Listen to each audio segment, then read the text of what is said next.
Let me introduce our speakers today in some more detail. Professor Wong is a political scientist at Sunway University, where he serves as the deputy head responsible for strategy of the Asia headquarters for the UN Sustainable Development Solutions Network, SDSN. His research interest is in political institutions and communal politics. He had conducted surveys on the political outlook of Malay Muslims between the 2018 and 2022 elections. His political commentaries are commonly found in English, Malay, and Chinese domestic and international media, including the Malay daily Sinar Harian, for which he writes a weekly column. Mohammed Baharoun is the Director General of Dubai Public Policy Research Center, Bahouth, established in 2002 in Dubai, UAE. He pursued a career in media as a reporter for Al Arabi magazine, Al Ittihad newspaper, and then editor for Gulf Defense magazine before starting as Director of Research at Bahouth and focusing on the interplay between geostrategy and policymaking in governance, stability, capacity building, and future-proofing. Mohammed has also worked as Deputy Director of Watani, the UAE's first initiative on national identity, and is also a founding member of the board of Bussola Institute, a think tank in Brussels that focuses on the changing and emerging aspects of partnership between the EU and the GCC member states. As part of his interest in the emerging geostrategic space of the Arabian Peninsula, Mohammed looks at Iran as part of the development of the area as a major trade artery.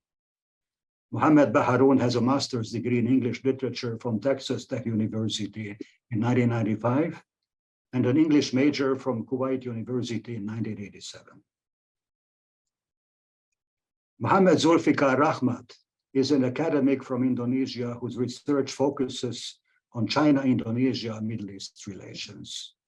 He spends his time between Indonesia and South Korea. He is assistant professor at the Department of International Relations, Universitas Islam Indonesia, and a research professor at Korea Institute for ASEAN Studies, Busan University of Foreign Studies. Beyond these two institutions, Mohammed is also a research affiliate at the Middle East Institute of the National University of Singapore and a research associate at Jakarta-based Institute for Development of Economics and Finance, IMDEF. Since August 2022, he has served as an associate at IDEAS, the London School of Economics Foreign Policy think tank. In addition, he has also held visiting professor positions at Bina Nusantara University and Universitas Paramadina. Mohammed received a BA in International Affairs from Qatar University before completing an MA in International Politics and a PhD in Politics at the University of Manchester in the UK. After the introductions, I request our speakers to share their views on our topic in not more than 15 minutes. I first turn to Professor Wong.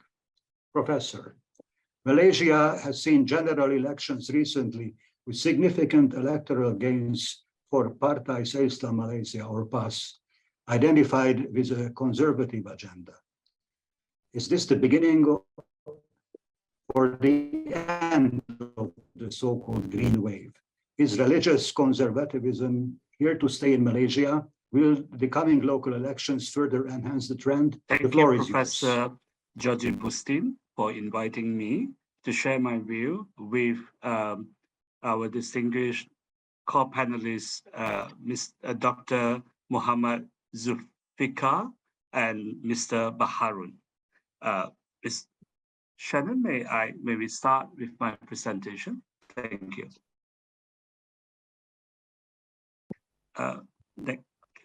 I will talk about the rise and sustenance of Muslim nationalism in Malaysia. I would touch what I mean by religious nationalism. I deliberately call it Muslim nationalism rather than Islamism, which sometimes may not be so narrowly confined. about the Ummah. Then I look at the external and internal factors that lead to this rise. And at the end, I would look at, ask the questions that whether would what we see in the Gulf states be replicated in Malaysia. Now, this is what we mean by green wave. This is the western part of Malaysia, which consists of 75% of parliamentary seats. That's the political centers of the country.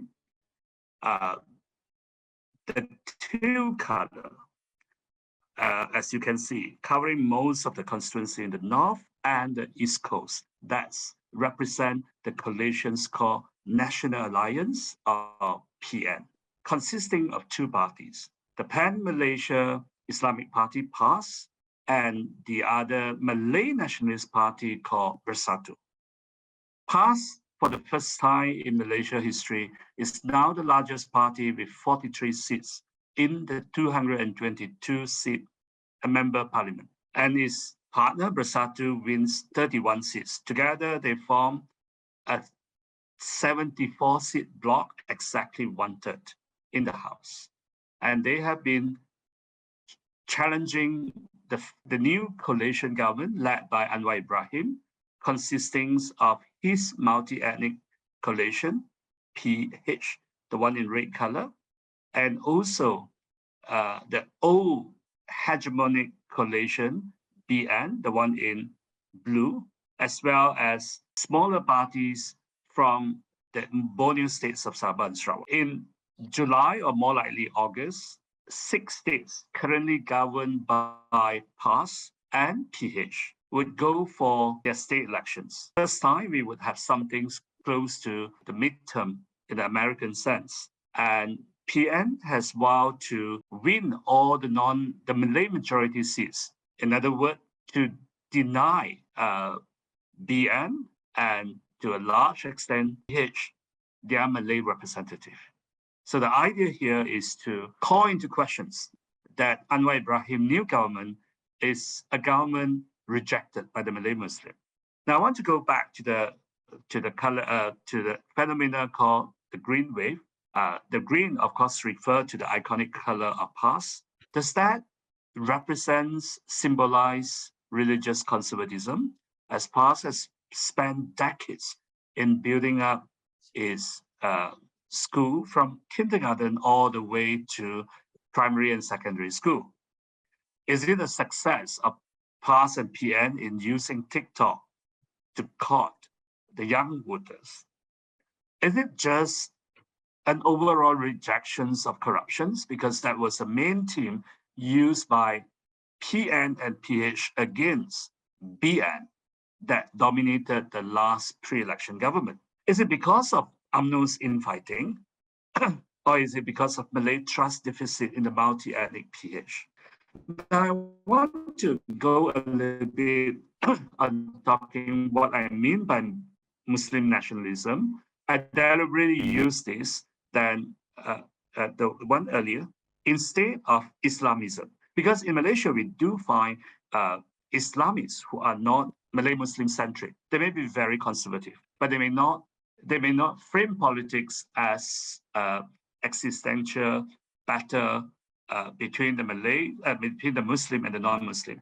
And so if we think about what Muhammad Abdul talked about, reform in Islam, that in the West, I see Islam but not Muslim. In the East, I see Muslim but not Islam. There's a clear conceptual separation between the faith, the belief, and the believers. Now, for nationalists, that distinction doesn't exist. So for Muslim nationalism, it's not just before this. For Muslim nationalism, the key point is about that the Ummah is under threat. The Ummah is under threat, and the politics is manifested in two ways. One, that non-Muslim is framed as an existential threat to Muslim. And also, on the other hand, is about social policings of Muslim. On the first point, that how this framing of non-Muslim as a threat to Muslim led to the dismissal of secularism, liberalism, and so on. And on social policing of Muslim, that's go down against the liberals among the Muslim, the feminists, LGBT, and so on. Now, on the left-hand side, I show you an important document in the past. This was from 1981 from past current President Hadi Awang. This is an extract from one of his religious sermons. We say that we have to fight the BN, then the government, because it preserved the colonial constitutions, the infidels' law, and the pre-Islamic rule. And if we die in that fight, that means that we die as martyrs, we die for Islam.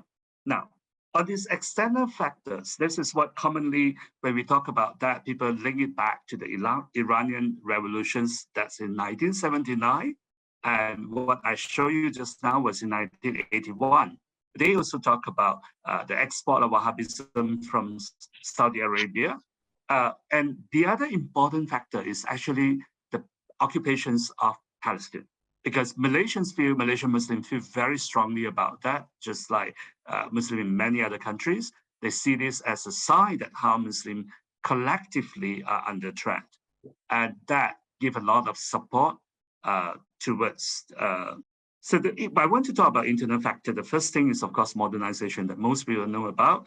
On the right-hand side, I show you that this is some finding from the Pew Research Center Global Attitude Survey in spring 2015. As many as 52% of Malaysian Muslim thinks that the country law should strictly follow Quran. And you have another 17% who say that they should follow the values and principle, but not strictly the text. But the next one, I would talk about this is a particular context in Malaysia. Now, the second factor that I think this is very important is about the Malay Muslim cleavages. If you compare Malaysia and Indonesia, a lot of people would think that, and rightly so, that Malaysia is much more conservative, despite we share a lot of commonality in the civilization's roots of the majority groups in both countries. It has to do with the Indian Mutiny in 1857 that caused the British colonial rulers to decided that they want to minimize the disruption to the Malay community, and that led to two things. One is that they kept the Malays in the traditional sectors of agriculture and fishery, and therefore causing them economically backward. And that, in decades later, led to NEP, the new economic policy. That's on the economic dimension. But the other part is that to minimize disruptions, the British strictly forbid Christians missionaries from converting Muslim. So, and going beyond that is consciously preserve all Malays as Muslim. So that's form the basis of Islamization later, the debate on that. Now, Malaysia is one of the rare countries where an ethnic groups, a majority ethnic groups is defined in its constitution. That's because that in our Article 153 of the Federal Constitution, there's a special provision for the Malays to cover their privileged status in public service, educations, and licensing for business. The idea is to help them to overcome their economic backwardness. To define that, then they have to define who the Malay is. So the definitions have four elements: that you have to have an origin from Malaya and Singapore, you have to profess Islam, you have to habitually speak Malay, and observe Malay custom. But for strict Islamists, they don't observe Malay custom. For upper class Malay, they probably speak better English than Malay. And as we expanded, and we have a lot of Muslims from Sabah and Sarawak and outside Malaysia, people don't look at the origins of Malay and Singapore anymore. So the only thing that ties Malays together is religion, and in the past, it was quite relaxed. But now this has become the way of the basis of social control. Now, I mentioned about this new economic policy paradigm. The idea was to correct historical injustice or backwardness. After the riot, we had ethnic riot in 1969. So this was introduced to expand Article 153 privileges to cover not just private sector environment, but employment, but also the private sector, to go deeper into education quota, stock equities, ownership, home purchase, and so on. Now, in order to do this, you need a strong demographic strength. So what happened over the year is Muslim expansion by way of both proselytizing and also enfranchisements of Muslim from the Philippines and Indonesia. But what happened at the same time is that there's an intra-Muslim divide. We have Muslim who are obviously conservative versus those who are liberal, and this have some sort of class or language divide. Not strictly, but you do have some situations where more economically competitive Malay Muslims are more open, more liberal, while those who are economically weakened, some of them might be represented in middle class and so on, tends to be more nationalist. And those who are speaking English tends to be more exposed. And those from eastern states of Malaysia are more open-minded. Now, that led to the fear that if Muslims were to remain divided, then they would not be able to sustain their privileged status. That leads to the intra-Muslim policing. My next slide actually talk about suppressed intra-Malay competitions, but most people often overlook this. It's not just about the history. It has much to do with our political system. If you look back in the 50s and the 60s, the fault line within Malay politics at that time, our foreign policy, whether you're pro or anti-Western, language, whether we want to highlight the use of Malay language, national language, economy, what later led to the NEP and so on, and religion is only one part of that. Immediately after the riot, there was a period of Malay unity between UMNO and PAS. However, after that, UMNO and PAS broke up in 1977. PAS were left in the political wilderness, losing the states they have control, and they have to justify why they still need to succeed. They need to exist because they were already that Malaysia should be united and so on. So what happened is that PAS adopted a very harsh ideology, claiming that UMNO represented pseudo-independent countries and so on, what I have shown you earlier on. So to bring it forward until today, what we are seeing here is very much, I want to argue, that the consequence of suppressed intra-Malay competition, because we do not see the very diverse Malay Muslim populations have expressions on other fronts of their interests, for example, class, gender, age group, environmentalism, and so on. On the left-hand side, I show you photos of food delivery persons. And this is a noticeable phenomenon now in Malaysia because that's where young people get their jobs. Most of them are Malay Muslim. Which party is fighting all the way to enhance them? We are not seeing this very much here. The NEP has led to intra-Malay pluralism because that some people are richer, but on the other hand, the dependence of those poorer Malay Muslim has induced insecurity, forcing that Malays to compete on their existential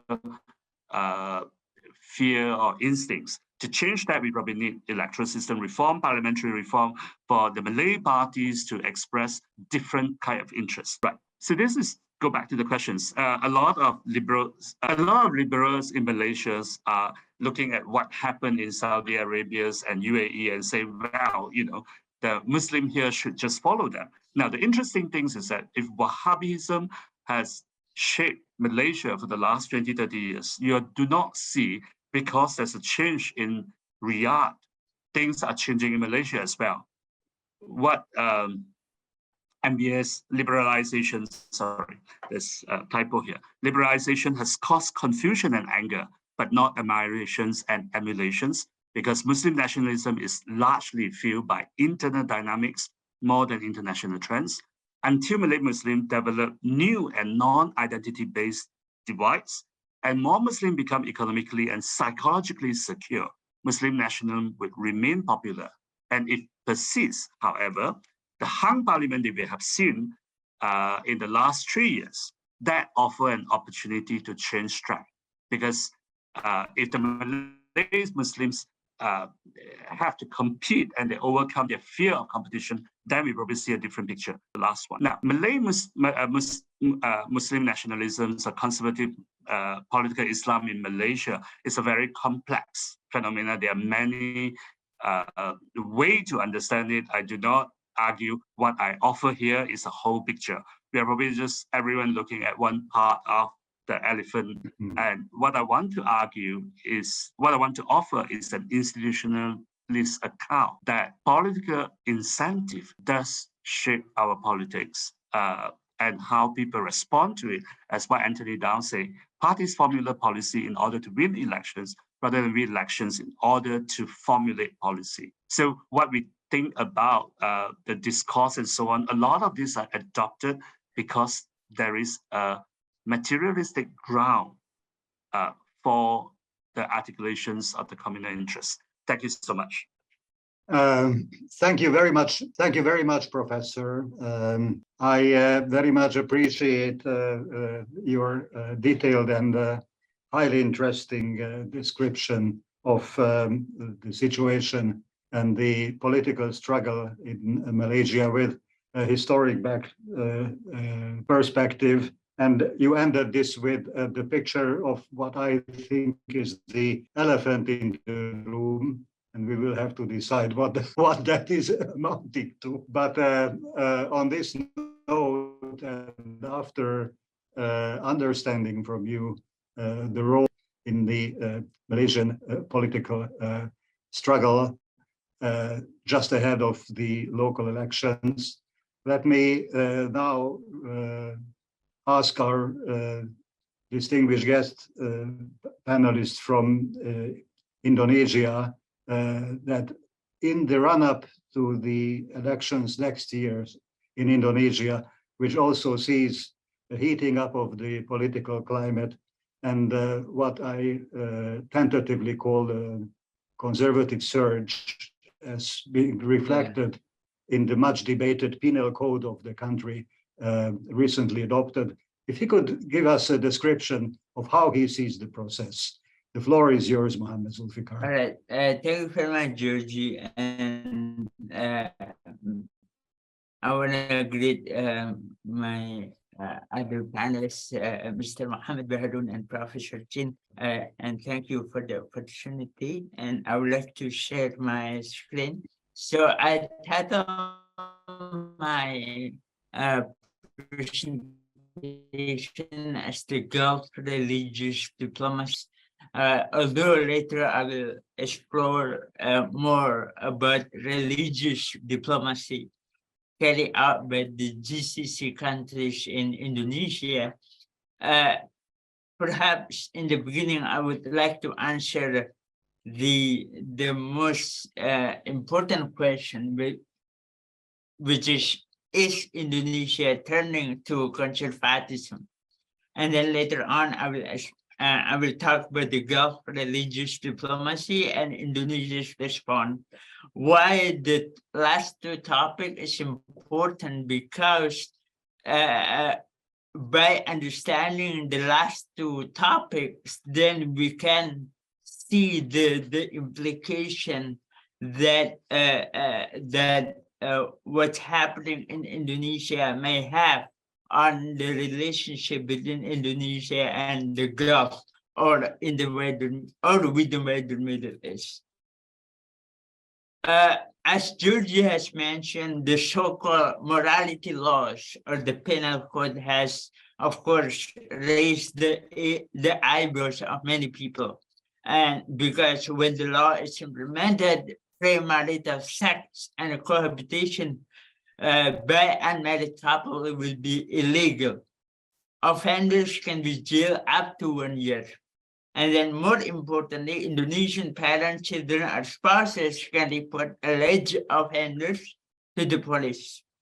And of course, this has raised many concerns that such provision will unfairly target domestic LGBTQ communities, individual, not only unmarried couple, and potentially even foreigner and tourists. And then what is also of concern is that all of the political parties unanimously agreed on these laws. Now, the question is whether this particular development is an indication of Indonesia turning into conservatism.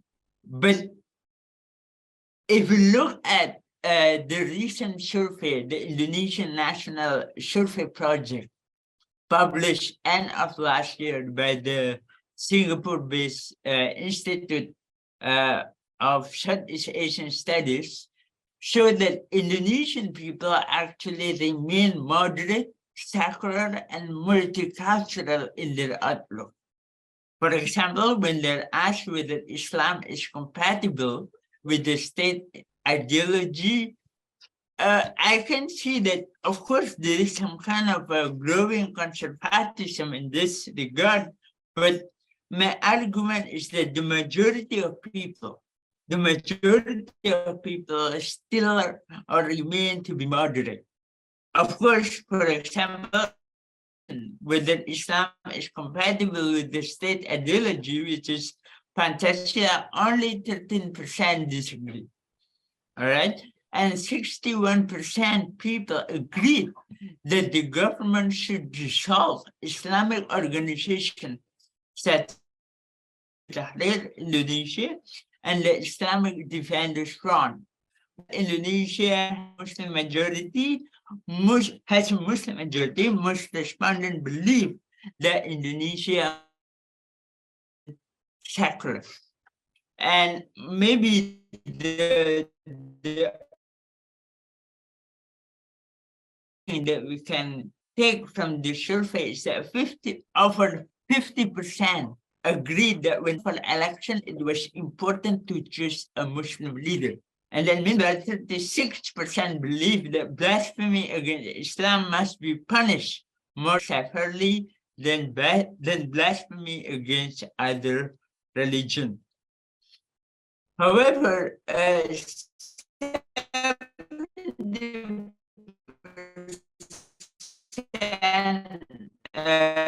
respondents believe that women must put on hijab. Only 22% of those, and most of those who believe that wearing the hijab is mandatory are government service workers. And according to the survey, many of the Muslims in Indonesia still adhere to the pillar of Islam. This, however, I believe, does not necessarily translate into a broader societal Islamic exclusivism in Indonesia. And the shift towards greater personal religiosity also seems to intersect with certain respondents' higher education, socioeconomic profile, and urban residential status. Many of the people who somehow tend to have a really conservative understanding of Islam, they're more likely to have greater access to the global religious discourse, including in Europe and the United States. And some Indonesian Muslims might be reflecting the habits or outlook of such minority Muslim who may assert their religious identity in more obvious ways than those who living in the Muslim majority countries. However, the survey results point to the complex relationship between Islam, politics, and society in Indonesia. And I argue that Indonesians do not necessarily feel a conservative trend in their religiosity. And the penal code, the recent penal code, is that I feel like Indonesia's elites and politicians might not be reading Muslim ground sentiment closely enough. And although I also argue that the current slate of elected politicians are conservative, but more likely that they are responding to pressure from some powerful conservative lobby groups. The survey suggests that Indonesia's Muslims are not as homogeneously conservative as the controversial penal code suggests. And what we see is that what we have to understand is that in the Indonesian politics, there has always been a competition between the liberal movement, especially when it comes to the penal code, the competition between human rights movement and the Muslim groups. And what we have now is, I believe, the outcome of the government accommodation to this competition. And the key point that I want to address here is that for a long time, social, political, and legal process in Indonesia has been influenced by the competition between these two groups. The winner depends on who can exert influence. Now, in the midst of this current situation within the domestic, Indonesian domestic political landscape, we see that there is a growing relationship between Indonesia and the Gulf, or you can say Indonesia and the wider Middle East, whereby the relationship not only takes place in the political and economic spheres, but also in the religious sector, or what I call to be religious diplomacy. One example, for example, this I think this is something that people may already understand, that given the shared Islamic background of Indonesia and the GCC countries, religious diplomacy has been an important aspect of the GCC state diplomacy towards Indonesia. One example is that Qatar, the Mutawa diplomacy, whereby many of the imams and the religious scholars often carry out exchanges between Indonesia and Qatar. And then we know that there is a growing, not growing, but a long-standing promotion by Saudi Arabia to promote Salafism. And we know that in Indonesia, we have the LIPIA, the famous Institute for Islamic and Arabic Sciences, which is owned and regulated by the Embassy of Saudi Arabia.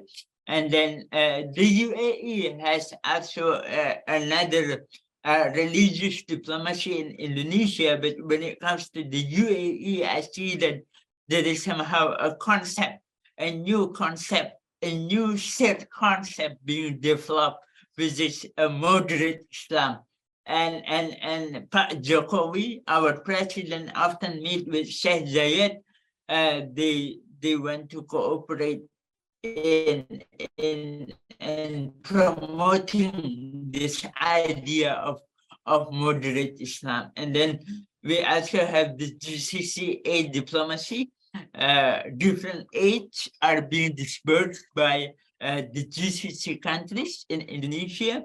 And then Bahrain Forum, which held, I think, late last year, and many of the Islamic scholars from Indonesia are also being invited to this Bahrain Forum. But I think the most important point is that, before that, the GCC countries are also trying to getting closer with Indonesia's Muslim organization. We have the Nahdlatul Ulama, which is, you can say, the biggest Muslim organization, and this organization is mainly calling for moderate Islam, and the second one is Muhammadiyah, and there have been a lot of frequent exchanges between this organization with Qatar, with Saudi, and the UAE. And then more importantly is, as I mentioned earlier, collaboration on promoting moderate Islam, especially with the UAE. But what is interesting is that how Indonesian actors responding to this new development. What I see is some kind of a pragmatic response, because Nahdlatul Ulama, despite calling for moderate Islam, despite having a strong relationship with the UAE, does not mind to collaborate with Qatar on building mosques and hospitals. Many of the mosques owned by the Nahdlatul Ulama are funded by the Qatari government or funded by the Qatar charity. And then at the same time, Nahdlatul Ulama also collaborated with the Saudi-controlled Muslim World League, despite the fact that many of the leading figures in Nahdlatul Ulama often criticize the Islamic practices being carried out by the Salafis.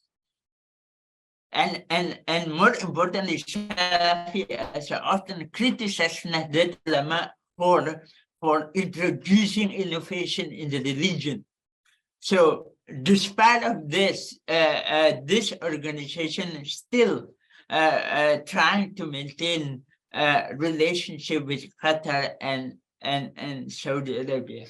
And then when it comes to the government, number one, Salafism is seen by the government as non-threat, especially by the fact that in Salafism we have a teaching called following the rulers, not criticizing the rulers. And this, since the COVID-19 pandemic, the failure of President Jokowi administration in responding to the pandemic has created many critics among the people, right? Many of the people have now lost trust to the Jokowi administration.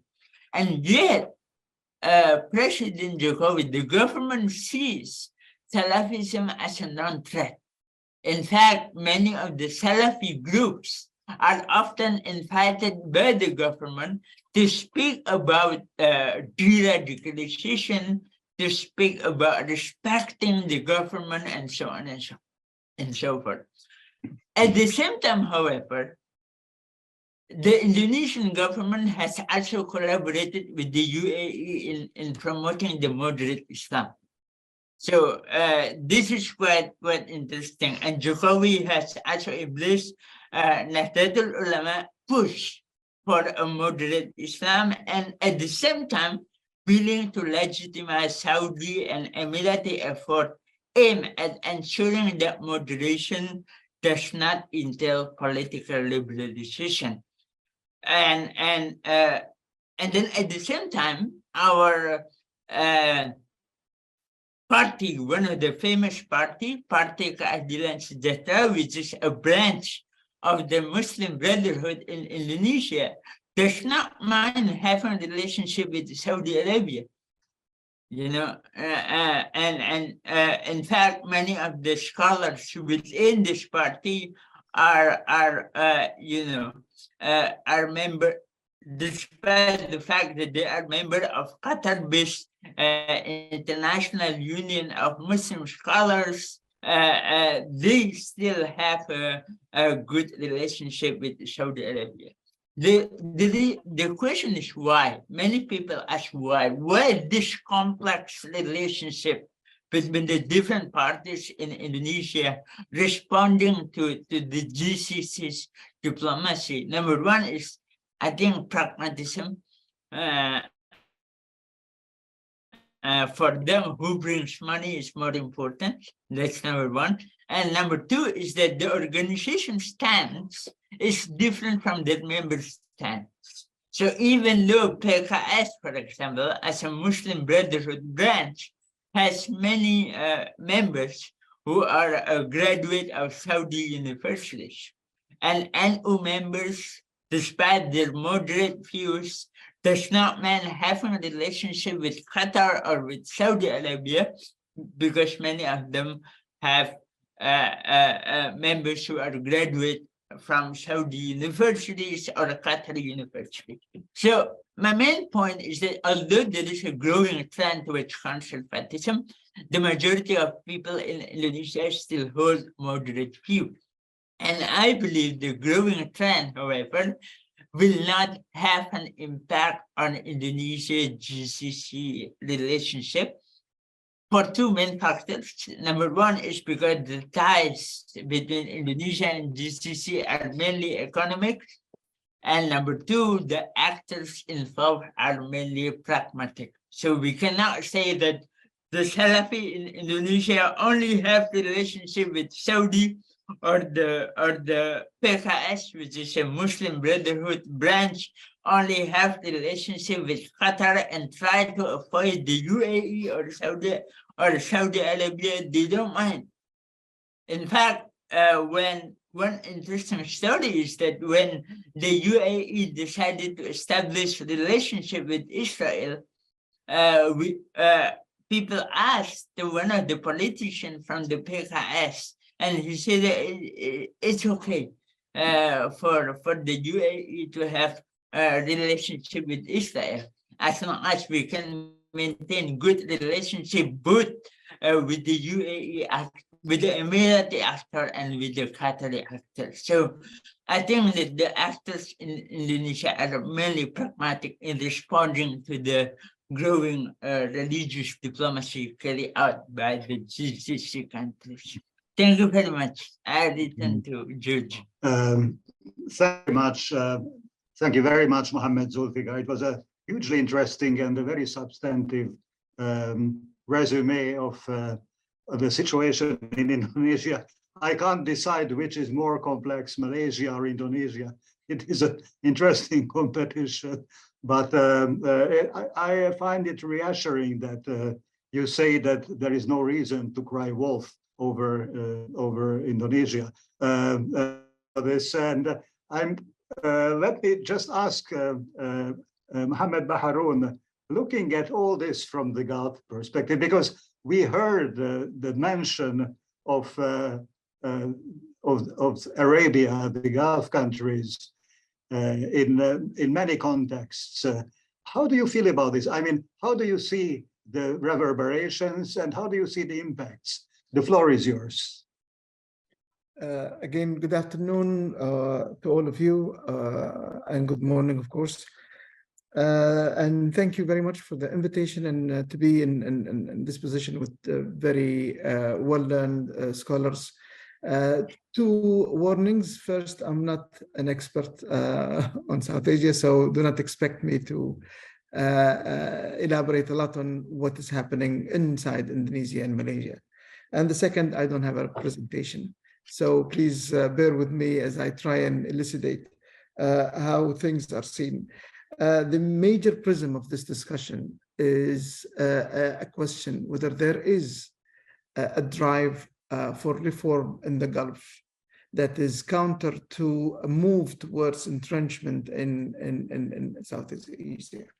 And I would start by saying that what we've seen in the Gulf, particularly in the UAE, now in Saudi Arabia, but also we've seen that before in Bahrain and other areas, is a move towards understanding where does those countries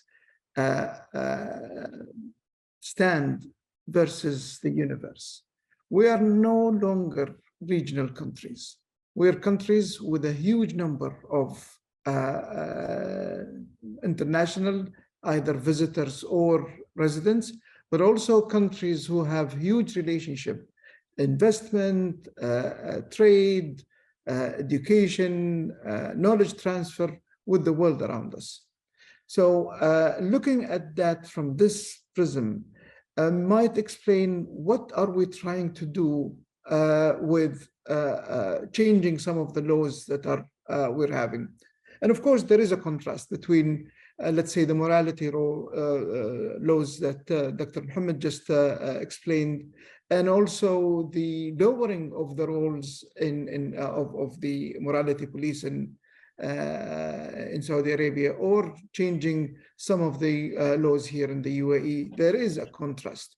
Does that contrast mean that there is a difference, there's an entrenchment? Maybe it is what Dr. Chen sort of explained. It has more to do with the political scene. Remember that this idea of either subscribing to a very conservative view of Islam, or a less conservative view towards religion, has to do with the concept of legitimacy. Where does the state or the country get its legitimacy from? If legitimacy is coming from identity, and religion is very important to that identity, you will see either the governments or parties trying to use that. Very recently, those who have watched the coronation of King Charles III were reminded of the ointment and the role of the church in providing legitimacy to the monarch or the ruler in that sense. Those are very long traditions, still exist either directly or indirectly. In many countries, you've seen a rise in the right-wing populist movements that uses threats to identity, being whether that threat is to religion or to race. That's why you'd see xenophobia happening in certain parts of the world, or is it related to language? And we've seen conflicts between Ukraine and Russia based on this identity politics. People who speak certain language or descend from a certain ethnicity. So those aspects are being used as, in countries where there are democracies, are being used as a way of getting electoral support from people by raising the threat to an identity. Therefore, that form of legitimacy is gained from the population. But there are, on the other side, practical areas. And that practical area is that if the countries start to believe that our existence will require a lot of communication, or I would call it connectivity, with other countries, the ability for people to move freely, to trade freely, then one identity cannot overshadow the others or overgovern it. And in this case, if, let's say, Indonesia is thinking about foreign investment, inviting more foreign investment, then you will find a problem over there in people trying to, implement very strict morality codes based on a specific religion when you're inviting people from other religion. This is exactly what is happening in Saudi Arabia. Part of the reform has to do with where Saudi Arabia sees itself, not regionally only, but globally. And part of that, it is inviting more people. So in my view, it is not an issue of entrenchment, or it's an issue of only identity. I think it is more of where do you stand in the world? What is your connections? How are you treating other people? In countries like the UAE, where the percentage of foreign expats is much bigger than the percentage of the nationals, those policies of tolerance are becoming far more important. It is not about identity. We're not obliterating the identity of the country, but we're making sure that people sharing the same space, living next to each other, don't have reason to fight over each other over their own identity. And it's based on respect. Now, having said that, the idea that Islam has spread in places like Malaysia and Indonesia based on tolerance towards the Muslim travelers who came in makes tolerance a very integral idea in the identity of these countries. If people who were living in those islands were not tolerant and refused those Muslim travelers and traders, you would not have seen Islam spread over there. And in my views, you can use identity, be it ethnicity or religion, to win votes. But overall, for the whole health of the country, its relationship with its surrounding and its relationship with the world, establishing a relationship based on respect for others, their difference of ethnicity or of religion, will become a very important area of policy making. And in this case, I would also point out that sometimes we read things or read too far into certain things. And Dr. Muhammad mentioned the religious diplomacy. And of course, there is diplomacy in everything that you do, whether it's music or Quran. But in my views, for instance, the Quran competition here in the UAE has nothing to do with diplomacy. It has more to do with about your identity and the importance of Quran in your identity. But this is not to say that because we are Muslims, because we believe in the Quran, that means all other religions are not accurate, or all of those religions will be persecuted because they are not Muslims. So we might, even the concept of pragmatism, I mean, maybe there is a lot of reading of the conflict between Qatar and the UAE or Saudi Arabia into his reading of pragmatism. I think there is a wider areas of people trying to affiliate to a certain identity. In this case, it is Islam. And we've seen that with Sunni groups affiliating, for instance, with Shia countries like Iran, not because they are of the same mentality, but because they think that defending Islam, the concept of muqawama, threads them more closely than the type of Islam, Sunni or Shia or Salafi or Ikhwan in this case. So I think what we have seen so far and what is the GCC is doing is pretty much a way of trying to understand how do you relate to everyone else, other identities, and finding a way for those identities to coexist, cooperate, rather than finding a way for them to compete. And in that sense, I would go back and say in places like Singapore, we've seen that model flourish.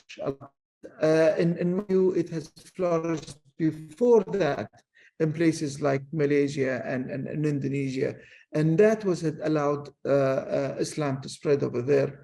That is the stuff people both in Malaysia and in Indonesia should be proud of that and use it as part of their own national identity. And I will stop there for the sake of addressing some of the point in discussion. Thank you very much, Mohammed. I was impressed by your summary of how what we have heard about is being seen from the Gulf, and some of your remarks are very pertinent. And let me say that what gripped me most is your reference to tolerance and by way of tolerance, coexistence. If anything should rub off on Southeast Asia from your part of the world, well, this is the most important message. And many of us here living here would only wish that the Arabia, as it is referred to here, should be able this time to send a very positive message to Southeast Asia to facilitate the situation of those who are identically thinking about coexistence and about tolerance, and wishing away with tensions in society, particularly at such a sensitive juncture. With this, I would open the floor for our audience to put their questions to our panelists. I wonder how many questions arrived, and if I could see them. I beg your pardon for a moment. I'm in the process of receiving questions from some of our participants. Apparently, there are some technicalities here which are standing in our way, but I do have a plethora of questions to ask, and I will take the opportunity to be the first. My main question is this time to Professor Wong and Dr. Mohammed Zulfikar, in that order. There was this very interesting expression that took root in Southeast Asia called Arabization. I wonder whether this expression has legitimacy still. Is it current, and is it covering what it was originally meant to cover? Professor Wong. Thank you. I think in Malaysian society, conservative Muslim generally has to what happened in Saudi Arabia and the Gulf states. But Arabization is more often, in my observation, used by the critics, the liberal critics, who feel very uncomfortable because that the trend towards Arabizations is a narrow one. It's often just the other name for Wahhabisms or Salafisms and so on.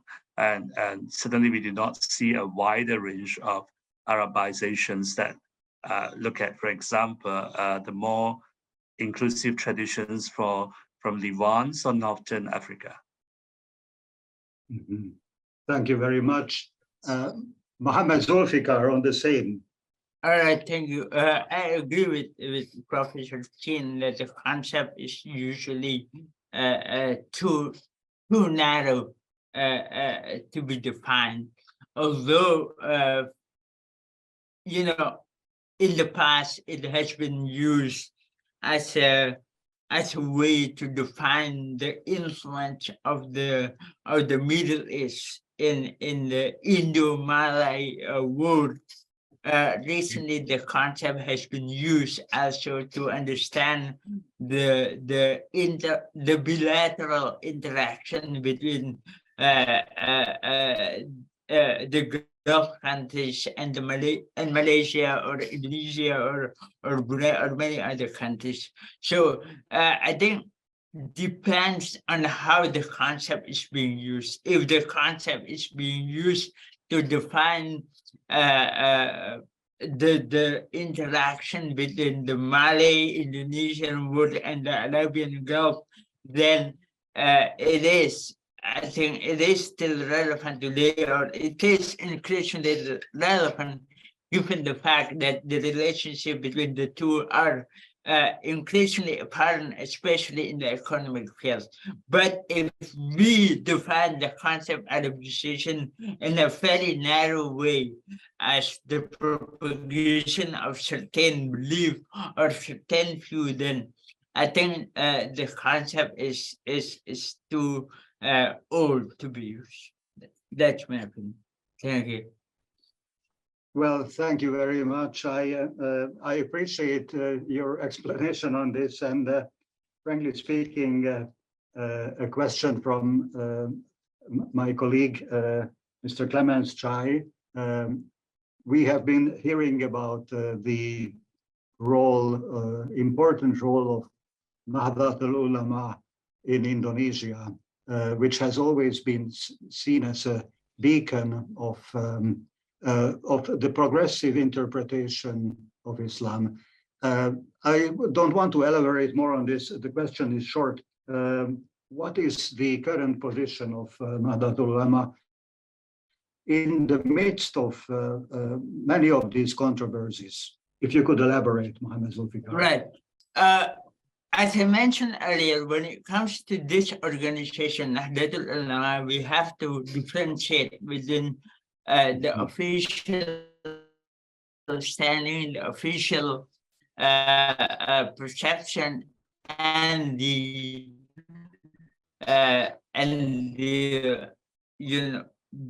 members' view on.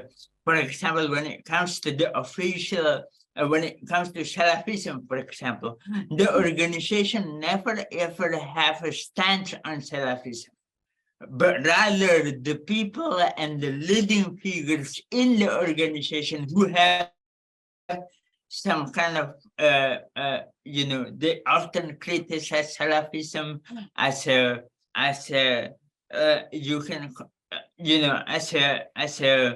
way for the Arab culture to destroy the Indonesian culture and so on and so forth. But the official stance of the Nahdlatul Ulama is that it always emphasizes the notion of religious moderation.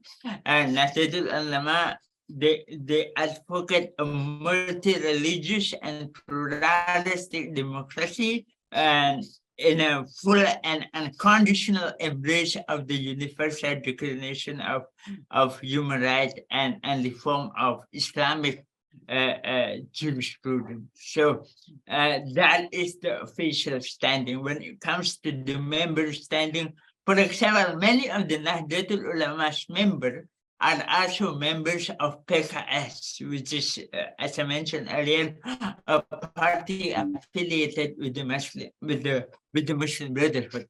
And many of the Nahdlatul Ulama members are also Salafi. They believe in this, we can call it the Salafi way of interpreting Islam and so on and so forth. So when it comes to the official standing, they are close with the government, because in fact the Jokowi government has used or has embraced Nahdlatul Ulama as a vehicle to present Indonesia as a leading figure in promoting moderate Islam. So that's my answer. I hope. Thank you. I appreciate that. A question to Professor Wong, and this is a bit sensitive. It's the communal coexistence of the two important constituent factors of Malaysia in terms of ethnicity. Is the current situation of DAP a party that predominantly represents Chinese Malaysians in a coalition which is eventually, we cannot avoid saying that it's a coalition with parties of political Islam. How is this coexistence going to unfold? Currently, that DAP is, as part of PH, is cohabitating with BN, UMNO in BN, and they have very few overlap of constituency. As a matter of fact, if you look at coalitions in a system with first past the post system, electoral system, then parties with they're not competing for the same constituency, tends to easier to get along. But DAP have crashed with PAS for a long time, not because they're competing from the same constituency, but rather because that they have very different idea of how Malaysia should become. And in this case, that PAS is often the one who pushed for, in the past, both sides wanted to make changes.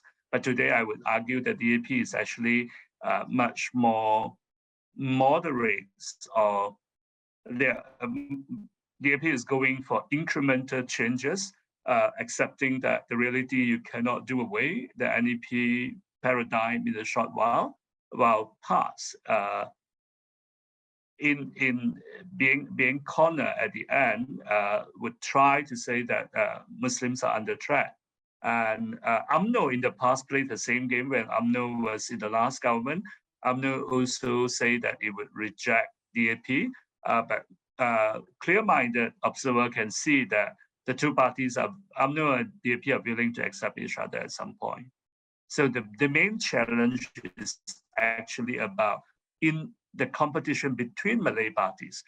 Is the competition between the Malay party that force sometimes some Malay parties to go more radical. For example, that UMNO is attacking, PAS is attacking DAP now, mainly to discredit UMNO at this stage. To make the case that say, yes. UMNO is controlling the government and, DAP is controlling the government, and therefore UMNO has become a tool to DAP. Thank you. Very interesting. A question from the floor to Mohammed Baharun.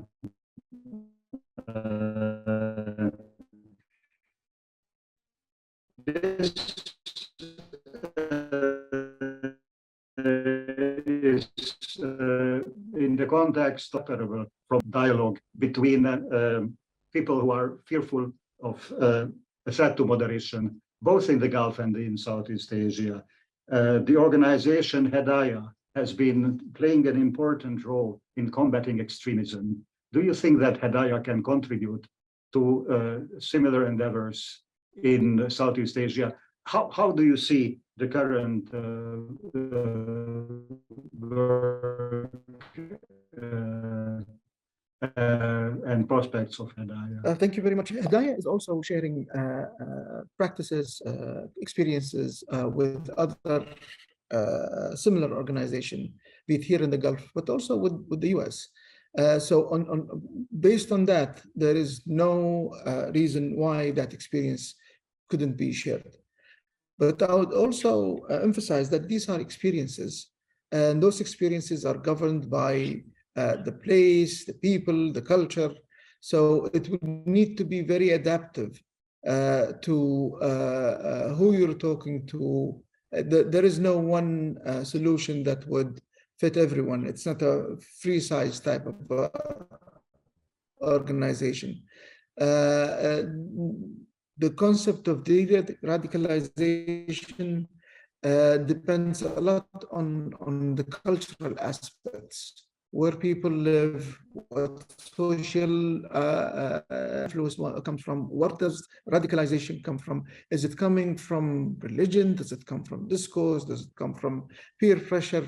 Is it political in nature? Is it economic in nature? So I think all of these issues need to be addressed. But definitely, my understanding that people at Hidayah are very much open to sharing those experiences with others and trying to learn from other experiences as well. Thank you very much. If I may, Your Excellency, address this concept of Arabization, because it's interesting. I was not aware of the concept being heavily used, but it's also similar to the concept of Westernization that we also have here, and it's a fear that other cultures would come and encroach on ours. But at least from my point of view, two things come up. One, there is no view of countries like Malaysia or Indonesia seen as satellite countries because of their religion. I don't think there is a view that those countries, because they're Muslim countries and because they're Muslims, they have to read the Quran. Because they read the Quran, they have to read it in Arabic. Then they are, a satellite countries to us. On the contrary, the view to those countries are economic. How big are those economies? To what extent can we relate to them? And maybe those ties can be enablers for a better economic, at least from this part. I haven't seen an active effort to Arabize those countries. And that's why I just wanted to add that. Thank you. Just as an explanatory note, the expression dates back probably to the late 1970s. And it was at that time, I think, mainly cultural and religious. It was void of a political content. But I think our distinguished guests can comment on that if should they wish to add their voice. I understand no, so I will continue with another question to Professor Wong from our colleague Sharon, and this is a difficult question, actually two questions together, asking about his prediction of what will happen in the state elections. I know it's a tall order, and relates turn out as predicted. Professor.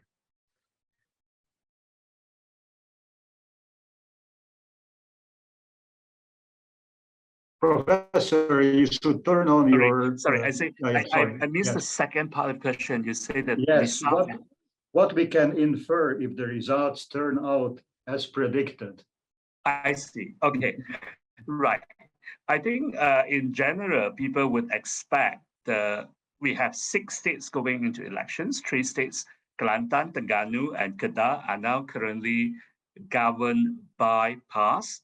The expectation is PAS will continue to win these 3 states. And there's a big chance that, at least in Kelantan and Terengganu, that they're going to wrest a lot of seats from UMNO.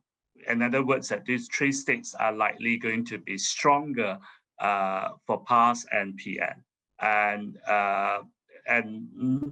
it would hurt UMNO, but because it's sort of expected, UMNO has been in decline since, and even that UMNO and PH joining forces together is unlikely to turn that around. Although in Kedah, PH is putting more emphasis, partly to deflect the pressure on Selangor. So in the form is attacking Kedah to protect Selangor. But overall, the expectation that is PN and PAS is going to win big, and that would not really surprise anyone, and therefore would not have a shocking outcome. The real battlefield would be the 3 states under PH, that is Selangor, Penang, and Negeri Sembilan. Penang, because of a strong non-Muslim population, and it's expected that PH will retain this. Question here is whether PAS and PN can win all the Malay majority constituency. There's a chance of that. I would not say that it's 100%. Selangor and Negeri Sembilan, there were questions that PAS tried to frame that, say there's a possibility for them to take these 2 states, especially Selangor, because if they manage to take Selangor, the federal government, Anwar Ibrahim, I do not think that possibility is high, even though that PAS and PN are putting a lot of prominent figures, ex-UMNO, to attack Selangor. However, what might be really to watch is whether UMNO will be wiped out in Selangor and Penang and badly damaged in Negeri Sembilan.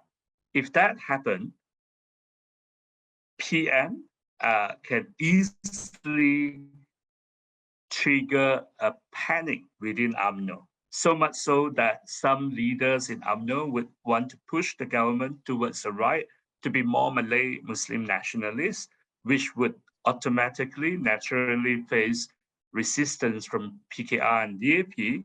And if that strategy works, meaning that UMNO get panicked, then PN would keep on throwing out new topics, new issue, making claims that Malay Muslim are under threat, and eventually come to the point that the government sinks into a paralysis and people get very tired. And at that point, PN can then trigger some UMNO MPs to resign and stage by-elections, and they win, that would further weaken the government, making it harder for Anwar Ibrahim to sustain his full term. The question here is, one factor here is what would happen from now until elections, whether Anwar can actually frame it in a way that people want stability. A second question is that would the government do anything to make voting easier, because turnout in state election tends to be very low, and if it's low, well, that's thank you. bad for I mean, PH. this is one more reason for us to fear for the stability of Malaysia after all the difficulties of finally creating what seemed to be a stable government. And so I think you and other political analysts will still have a lot of work ahead of you in the coming weeks. A question from the floor to Mohammed Baharoun. There was mention in several respects of what was called mosque diplomacy. And evidently, one very important development in this regard was the visit of President Mohammed bin Zayed to Indonesia, where he has handed over, or rather inaugurated with President Jokowi, an important mosque in the city of Solo, which carries a lot of meaning to Indonesians. And previously, mosque diplomacy had a certain, we cannot deny, had a certain political flavor to it. But how do you see currently? Is there a wish in the Emirates to continue helping what I believe are perceived in the Emirates as the moderate, or rather the Jokowi-supported groups of Islam in Indonesia? Please. Thank you very much.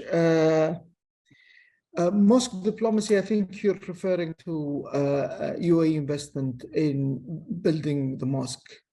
And I wonder if there are hospital diplomacy or school diplomacy or university diplomacy, because the UAE is doing the same in other places as well. So in my view, at least, it is not an active diplomacy that is there. However, your point on what is described or dubbed as moderate Islam, this is, the UAE does not have an Islamic center similar to Al-Azhar or to Al-Qura University.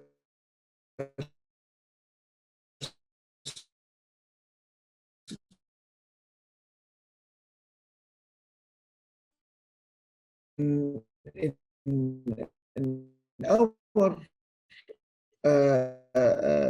teaching, we've been Islam is that this is a religion between you and God.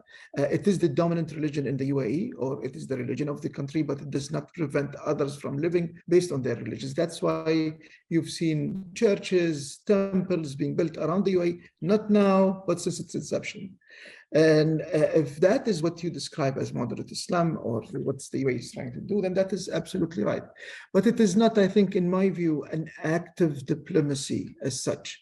The UAE is not building a mosque to try and promote a specific interpretation of Islam. It's building a mosque because that's what Malaysia wants. Thank you very much. It's important that you elucidated this point, because the expression became rampant in reference to relations between the Gulf countries and Southeast Asia. And I think this was a very important point that you referred to different branches of cooperation and development, where Gulf countries and most prominently the UAE is playing a role. I think because sadly our time is nearing its end, I would want to ask a favor from the three of you, and this is the equivalent of summing up our webinar. I have a question to you, and this is about the topic of our discussion, essentially. Do you think that the effect of Gulf reforms, let me call them that, and I'm here referring particularly to what the UAE has accomplished in this respect, the effect of the Gulf reforms will be felt in both Malaysia and Indonesia, and not necessarily just in the political process. The floor is yours. Please, if I may ask first Professor Wong to answer. Thank you. I think it would be felt in a longer term, but not immediately that we will see changes. The reason being that there is a time lag, largely because of internal factor. Malaysian Muslims are very much still caught in this overall framework of existential threat because of economic vulnerability, and that we have also because that we have a winner takes all system, and therefore making it very dangerous for you to lose power. And all these things make religious conservatism or nationalism popular or salient until and would dominate that scene until and unless that this hung parliament were to persist, and therefore we have further reform in parliamentary institutions, and then later maybe electoral system to allow the interests of Malay Muslim, the diverse interests of Malay Muslim to be articulated by more party on different dimensions. Then we probably would see the effect of Gulf states reform sinking in. For now, it would probably just cause many Muslims to rethink of certain issues while feeling confused. Thank you. Thank you very much. Mohammed Zulfikar. Yeah, I think I agree with Prof. Christian that in the long term, it will have an impact when it comes to Indonesia, because a lot of people in Indonesia, when it comes to practicing Islam, they always look up to the Middle East. Oh, the Arab do this, so it's okay to do this. That's what often people say here in Indonesia. So as the relationship between Indonesia and the Gulf countries or the wider Middle East grow further, I think what's happening in the Middle East will increasingly have an impact on this region. But one thing that we have to understand as well, that it goes both ways. We spoke about Arabization, but now people are also talking about ASEANization of the Middle East. There is a new concept called ASEANization of the Middle East, even though the concept refers more with China's growing role in the Middle East. I think in the future, as the growing Asia becoming more important in the global politics, I think what's happening in Southeast Asia, in Asia in general, or in Southeast Asia in particular, will actually have an impact in the Middle East. Recently, I met with one of the, I think everyone knows here, Dr. Abdullah Babout. He mentioned a very important point, that nowadays what happened in Europe does not really have an impact on the Gulf or in the Middle East, but what happened in Asia have more impact on the Gulf. So I think it goes both ways, that whatever happened in the Middle East will impact Southeast Asia, and later on in the future, what happened in the Southeast Asia may impact, whatever happened in the Middle East. Thank you. Thank you very much. Mohammed Baharoun, your closing words, please. Thank you very much. I would agree. This is not a switch. It starts somewhere, goes everywhere. I will remind you that even inside the UAE, there are Emirates where you can have a license to sell alcohol, and there are Emirates where you cannot. So it is not, something that would happen. But the reasons why those reforms happened here in this region have to do with globalization, have to do with the aspirations of the younger generation, has to do with expanding economic ties across the board, which are, situation and circumstances that would face all Asian countries. And therefore, they will arrive to the same conclusion, which is the stability, the connectivity will require those types of reforms, and therefore it will happen. When, how long? The only thing that I would warn again is using something that is related to identity, be it ethnicity or Islam, as a political currency. That is the most dangerous thing, and that is why I personally have a lot of reservation when it comes to political Islam, because it is using Islam as a political currency. And I think this is a problem. This is the nature of the beast when it comes to democracies, but it also requires a lot of awareness from the population themselves, the people who actually go to the ballot and elect. Well, thank you very much. I think this is a very adequate message to end our webinar today. And what remains for me is, of course, just first to thank all of you for joining in, our distinguished panelists, if I may call you that, and our audience. And I really wish that we can continue this hugely interesting conversation, especially in the light of many events which are intriguing, coming up and touching upon us in equal measure. And one of them is, of course, the weekend election in Turkey, which will affect not only Europe, but also the Middle East and, in a sense, Southeast Asia. I again reiterate my thanks and appreciation for you to have joined this webinar and given us your thoughts. And I personally benefited and learned a lot from your wisdom.